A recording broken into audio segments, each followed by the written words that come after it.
जो हिंदुस्तान में paper leak हो रहे हैं उसको नरेंद्र मोदी रोक नहीं पा रहे हैं या रोकना नहीं चाहते हैं। मध्य प्रदेश में व्यापम हुआ और अब उस व्यापम को नरेंद्र मोदी जी और उनकी सरकार पूरे देश में फैलाने का काम कर रही है। पेपर लीक का कारण है कि सारे के सारे वाइस चांसलर्स, एजुकेशन सिस्टम को बीजेपी के लोगों ने, उनके पेरेंट ऑर्गेनाइजेशन ने कैप्चर कर रखा है। इस कैप्चर को फैसिलिटेट नरेंद्र मोदी जी ने किया है और ये एक एंटी नेशनल एक्टिविटी है, क्योंकि ये देश का भविष्य है और इससे हिंदुस्तान के युवाओं को, स्टूडेंट्स को जबरदस्त चोट पड़ती है। पेपर लीक होने के बाद कार्रवाई करना एक बात है, बहुत जरूरी है और स्ट्रिक्ट से स्ट्रिक्ट कार्रवाई होनी चाहिए।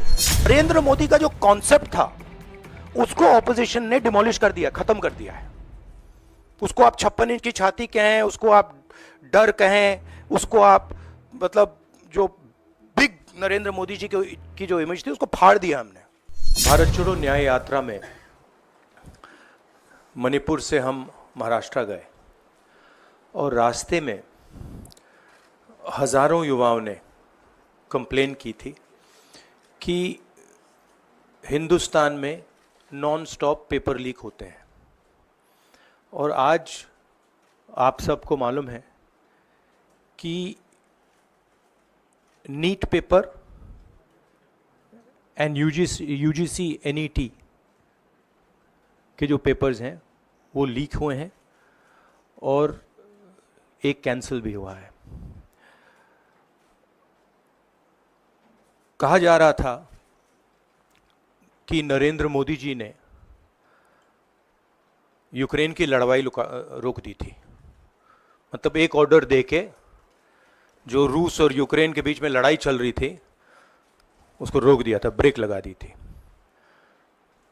इजराइल और गाजा के बीच में जो लड़ाई चल रही थी उसको भी नरेंद्र मोदी जी ने रोक दिया था। मगर किसी ना किसी कारण जो हिंदुस्तान में पेपर लीक हो रहे हैं उसको नरेंद्र मोदी रोक नहीं पा रहे हैं या रोकना नहीं चाहते हैं। नुकसान स्टूडेंट्स का होता है। जो हिंदुस्तान के स्टूडेंट्स हैं, मैं जानता हूं कि आप इन एग्जाम्स के लिए महीनों सालों काम करते हो। ये आपका फ्यूचर है और आपके फ्यूचर से खिलवाड़ किया जा रहा है। मध्य प्रदेश में व्यापम हुआ और अब उस व्यापम को नरेंद्र मोदी जी और उनकी सरकार पूरे देश में फैलाने का काम कर रही है। मैं इंस्टीट्यूशनल कैप्चर की बात करता हूं, मीडिया की बात करी, अलग अलग हिंदुस्तान के जो संस्थाएं हैं उनकी बात की। यही एजुकेशन इंस्टीट्यूशंस में हो रहा है। पेपर लीक का कारण है कि सारे के सारे वाइस चांसलर्स, एजुकेशन सिस्टम को बीजेपी के लोगों ने, उनके पेरेंट ऑर्गेनाइजेशन ने कैप्चर कर रखा है। जब तक ये कैप्चर रिवर्स नहीं किया जाएगा तब तक पेपर लीक चलता जाएगा। इस कैप्चर को फैसिलिटेट नरेंद्र मोदी जी ने किया है और ये एक एंटी नेशनल एक्टिविटी है, क्योंकि ये देश का भविष्य है और इससे हिंदुस्तान के युवाओं को, स्टूडेंट्स को जबरदस्त चोट पड़ती है। इंक्वायरी चल रही है, एक को आपने कैंसिल कर दिया है, अब पता नहीं दूसरे को कैंसिल किया जाएगा या नहीं किया जाएगा, बट कोई ना कोई तो इसके लिए जिम्मेदार है और उनको एकदम पकड़ा जाना चाहिए और उन पे एक्शन लिया जाना चाहिए। आपके कोई सवाल हो? साथियों, मैं गुजारिश करूंगा सवाल आपके इसी विषय पर। हाँ प्लीज। हाँ, sorry. So, when I went on my Bharat Jodo Yatra, the second one, throughout the route, students were telling me that paper leaks are endemic in India. They study, they work hard, honest students suffer, and students who want to cheat benefit. And this was repeated again and again and again and again. Now we are seeing an expansion of the idea of Vyapam across the country. BJP states have had to deal with this.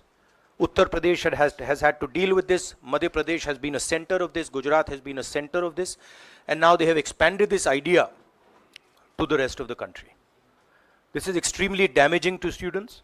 And it's happening because all our institutions have been captured.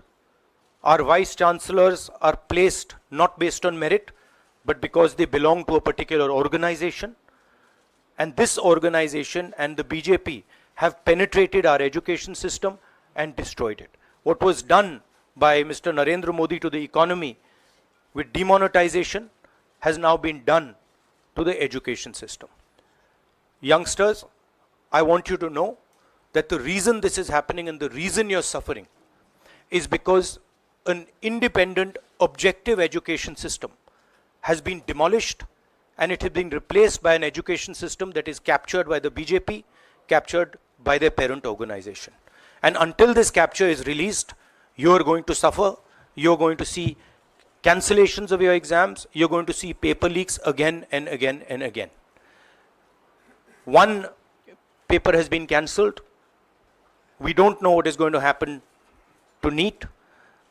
But whatever happens, it should not be done in an arbitrary fashion. The rules that apply to one paper should apply to another paper. And it is very important that the people who are guilty here are brought to book and they are punished. Thank you.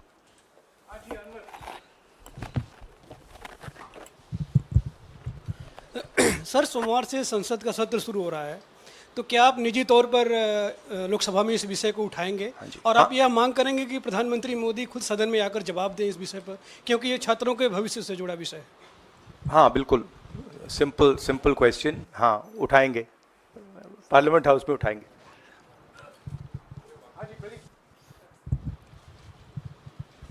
Thank you sir. Rahul ji मैं इधर हूँ. सवाल ये है कि जो education system इस वक्त है और जिस तरीके से जो पेपर लीक हुए, जिसका आरोप भी आपने लगाया और जो सामने भी आया है, रद्द भी हुआ है कल परीक्षा, लेकिन सबसे बड़ा सवाल ये है कि बदलाव क्या होने चाहिए, वो बदलाव जो इससे परीक्षा लीक रुके, वो क्या आपके पास फार्मूला है? हमारे मैनिफेस्टो में हमने लिखा था, देखिए 2-3 चीज़ें हैं. सबसे पहले जो शिक्षा का सिस्टम है उसको एक संगठन ने कैप्चर कर रखा है. अपने लोगों को हर पोस्ट पे यही डालते हैं. वाइस चांसलर्स की लिस्ट निकाल लीजिए, पता लग जाएगा. तो इसको रिवर्स करना होगा. दूसरी बात, मैनिफेस्टो में हमने साफ कहा कि पेपर लीक होने के बाद कार्रवाई करना एक बात है, बहुत जरूरी है और स्ट्रिक्ट से स्ट्रिक्ट कार्रवाई होनी चाहिए. मगर हमने ये भी कहा था कि पेपर लीक होने से पहले जो सिस्टम्स हैं, जो यूनिवर्सिटी के एग्जाम्स के रूल्स हैं, सिस्टम्स हैं, इनको फिर से असेस करना पड़ेगा, इनको स्टडी कर रीडिजाइन करना पड़ेगा. ये दोनों काम हमने अपने मैनिफेस्टो में साफ लिखे हैं और विपक्ष दबाव डालकर ये 2 काम सरकार से करवाने की कोशिश करेगा.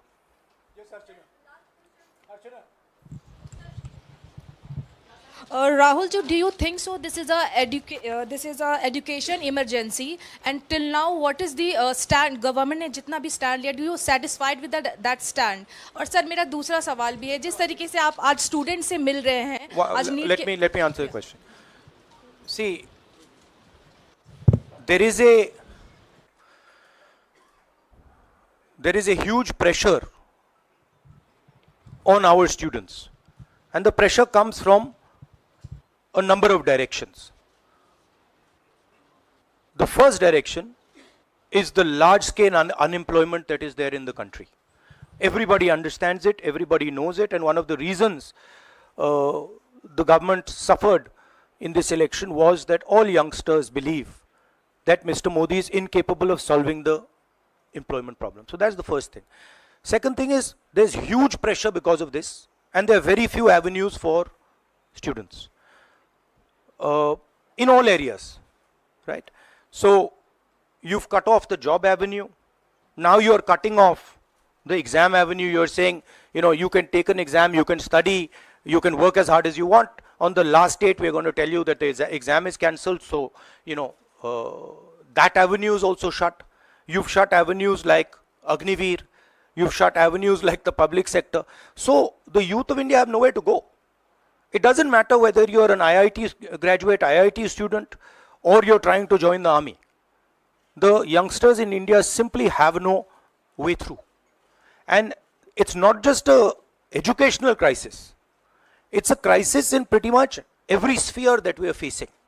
Now, before the elections, it was very clear that there was massive control of the media, massive control of the other institutions, so people were quiet. Now people are very clear that we're sitting on a disaster and we've got a government that is crippled, cannot do the job. It's literally walking around on one leg, right? So, yes, it's a crisis. It's a profound national crisis. It's an economic crisis. It's an educational crisis. It's an institutional crisis. So, but I don't see any response. I don't even see the capability of a response, right? So, हाँ नहीं 1 second. Bihar का भैया हमने कहा है कि inquiry होनी चाहिए और जो भी जिन्होंने भी पेपर लीक कराया है उनके खिलाफ कार्रवाई होनी चाहिए. राहुल जी, चूंकि ये मामला नेशनल लेवल पे भी एग्जाम्स में हो रहा है, स्टेट लेवल्स में भी एग्जाम्स में कई जगह इस तरह के पेपर लीक की घटनाएं होती है और करोड़ों छात्रों का जीवन अधर में लटक जाता है. आपको लगता है कि एक सख्त कानून बनाने की जरूरत है संसद में कि इससे निपटने के लिए? कैसे होगा, क्योंकि छात्रों का जीवन सख्त कानून आफ्टर द फैक्ट है, वो होना चाहिए. मगर अगर आप मेरिट के बेसिस पर लोगों को नहीं जॉब देंगे, अगर आप आइडियोलॉजिकल लोगों को वाइस चांसलर बनाएंगे, इनकेपेबल लोगों को वाइस चांसलर बनाएंगे, एग्जाम्स के जो स्ट्रक्चर्स हैं, एग्जाम लेने के स्ट्रक्चर्स हैं, उनमें आप आइडियोलॉजिकल लोगों को डालेंगे तो ये काम होगा. ये इसका सबसे बड़ा कारण BJP and its parent organisation ने जो कैप्चर किया है ये है. और अगर आप कल्प्रिट ढूंढना चाहते हैं तो मैं आपको बताता हूं जिन लोगों ने हिंदुस्तान के इंस्टीट्यूशंस को डिस्ट्रॉय किया है, जो पहले ऑब्जेक्टिव हुआ करते थे, इम्पार्शल हुआ करते थे, वो आज इम्पार्शल नहीं है, ऑब्जेक्टिव नहीं है, आइडियोलॉजिकल बना दिए गए हैं और मीडियोकर लोगों को इन इंस्टीट्यूशंस में बैठा दिया गया है. इसका मेन कारण यह है और इसका आप एपिसेंटर देखिए. पूरा देश जानता है, युवाओं आप सब जानते हो कि इसका पहले एपिसेंटर मध्य प्रदेश हुआ करता था. वहां पे 40-50 लोगों की हत्या हुई थी. ये तब शुरू हुआ था. आप जानते हो कि गुजरात में, उत्तर प्रदेश में और मध्य प्रदेश में इन चीजों का एपिसेंटर है. और आप ये भी जानते हो कि बीजेपी के लोग कहते हैं कि हमारी लेबोरेटरी मध्य प्रदेश और गुजरात है. तो लेबोरेटरी से यह काम शुरू हुआ है और अब यह काम देश में फैल रहा है और आपका इससे नुकसान हो रहा है. जब तक ये रिवर्स नहीं किया जाएगा, जब तक हिंदुस्तान के इंस्टीट्यूशंस इनके हाथों से नहीं छीने जाएंगे और इफेक्टिव, ऑनेस्ट, इम्पार्शियल लोगों के हाथ में नहीं जाएंगे, तब तक ये होता रहेगा. और मैं आपको बता रहा हूं, जब तक बीजेपी रहेगी ये बढ़ता जाएगा.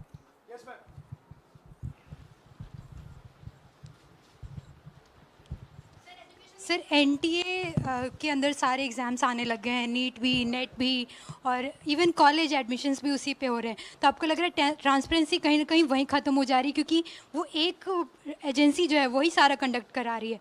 तो आपने पार्लियामेंट में इस मुद्दे को उठाने को सोचा है कि एनटीए को कहीं ख़त्म करने की ज़रूरत है या बदलाव करने की ज़रूरत है? नहीं, देखिए, अगर हिंदुस्तान में बहुत सारे ऑनेस्ट लोग हैं, बहुत सारे ऑब्जेक्टिव लोग हैं, अगर ऑब्जेक्टिव लोगों को, ऑनेस्ट लोगों को आप ये काम दोगे, पेपर लीक नहीं होगा. अगर आप मीडियोकर लोगों को राजनीतिक बेसिस पे, आइडियोलॉजिकल बेसिस पे चुन के करोगे तो ये काम होगा. और ये मैं कह रहा हूं, दोहराता जा रहा हूं कि हर हिंदुस्तान की हर संस्था को कैप्चर कर रखा है. लीगल सिस्टम को, ब्यूरोक्रेसी को, इंटेलिजेंस एजेंसीज को, इन्वेस्टिगेटिव एजेंसीज को. एजुकेशन सिस्टम को। मांग रखी सरकार से, आपने अपनी मांगे रखी हैं सरकार से, लेकिन सरकार के पक्ष पहले ही सामने आ गया। एनटीए को जो एनटीए है एजेंसी, उसको क्लीन चिट एक तरीके से एचआरडी मिनिस्टर ने पहले ही दे दी है, तो सरकार का तो कहीं ना कहीं पक्ष साफ दिखाई देता है। आगे आप लोग कैसे जाएंगे इसको? उनकी क्रेडिबिलिटी इन बातों में है ही नहीं। वो क्लीन चिट दें उसका कोई मतलब ही नहीं है, उनकी जीरो क्रेडिबिलिटी है। सब लोग जानते हैं कि epicentre Madhya Pradesh, Gujarat and Uttar Pradesh.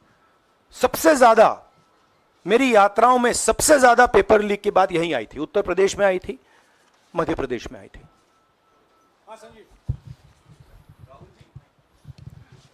Rahul ji, NTA has conducted one test and which has been cancelled. The other is under doubt, and the court is looking into it. Would you say that the agency like NTA is incapable of conducting such examinations, because two main examinations, and I want it to be disbanded or something? No, I would say that if you let people who know how to run these things and you promote people based on merit, there are multiple ways in which you can do exams successfully. If on the other hand, you are constantly posting people who are mediocre, who do not have the skills to do these jobs, and you're posting them simply because they come from your same ideology, no system is going to work.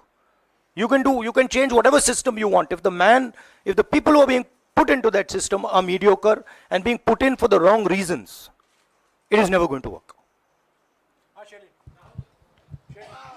Sir, Last question. Sir, NEET, specifically on NEET examination, there is of course investigation that is going on, but the scheduled counseling session is not been delayed. It is going to happen as per schedule. So do you think that this is a mere eyewash when it comes to the investigation, saying that investigation bhi ho rahi hai, but then they are not delaying the Look, session? they can eyewash whatever they want, but they are going to get such pressure from the opposition that they're going to think twice about whatever they're doing. Because we are not going to allow this type of activity to be done as far as our students are concerned. Our students sit there, they work, they spend months, they dream about these exams for years, they spend huge amount of money. So the opposition is simply not going to allow any of this eyewash that is taking place. We will make sure that we put so much pressure on them that this issue is resolved. Okay, Janendra, last question. Sir, Janendra, jaldi.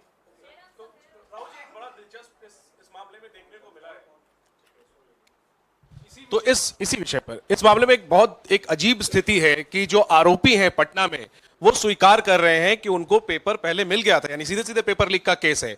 और सरकार की तरफ से पहले तो clean chit दे दी गई, paper leak से इनकार कर दिया गया, और अब बिल्कुल रेडियो साइलेंस है।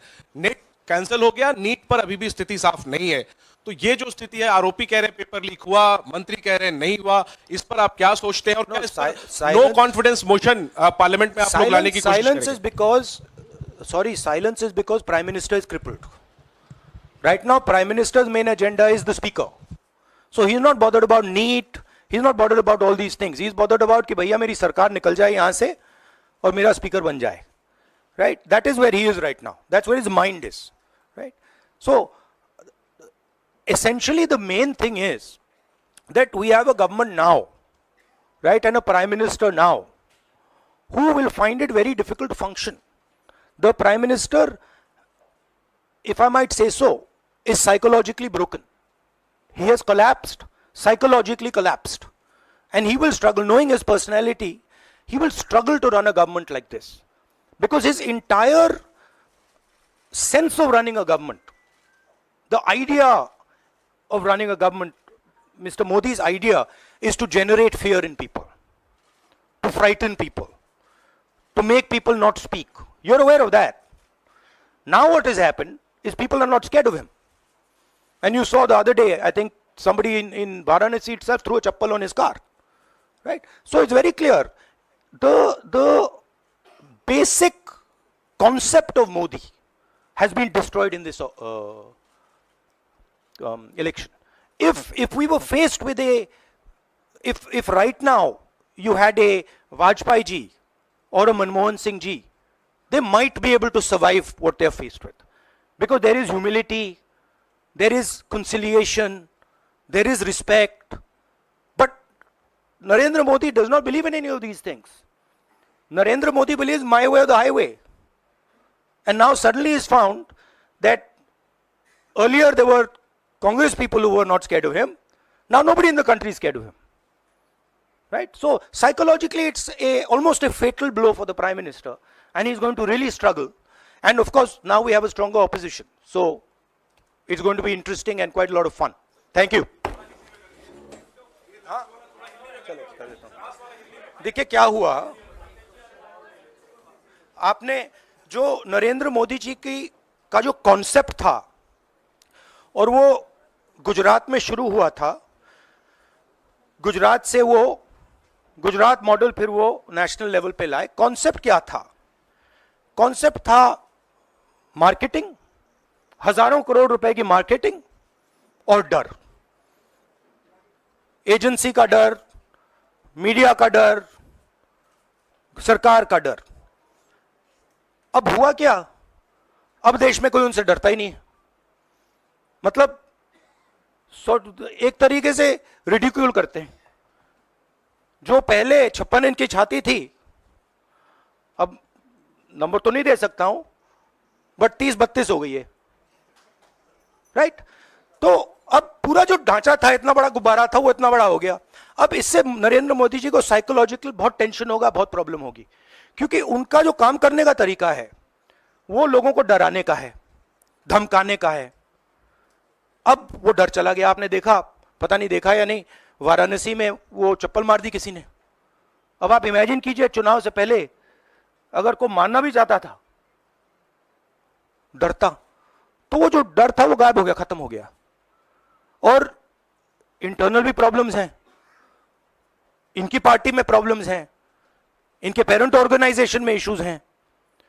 तो मेरा कहना है कि जो नरेंद्र मोदी का जो कॉन्सेप्ट था उसको ऑपोजिशन ने डिमोलिश कर दिया, खत्म कर दिया है। उसको आप 56 इंच की छाती कहें, उसको आप डर कहें, उसको आप मतलब जो बिग नरेंद्र मोदी जी की जो इमेज थी उसको फाड़ दिया हमने। अब अगर वाजपेयी जैसे लीडर होते जो जिनमें ह्यूमिलिटी थी, मनमोहन सिंह जी जैसे जिनमें ह्यूमिलिटी थी, लोगों की रिस्पेक्ट करते थे, बात सुनते थे, ऐसी सिचुएशन वो काम निकाल सकते थे। मगर ये नरेंद्र मोदी जी की स्टाइल ही नहीं है। नरेंद्र मोदी जी मतलब किसी की सुन नहीं सकते, बिना फोर्स काम नहीं कर सकते। तो ये अब मामला है। और दूसरी बात, बहुत मजबूत ऑपोजिशन है, तो काफी मतलब इंटरेस्टिंग समय है। Thank you.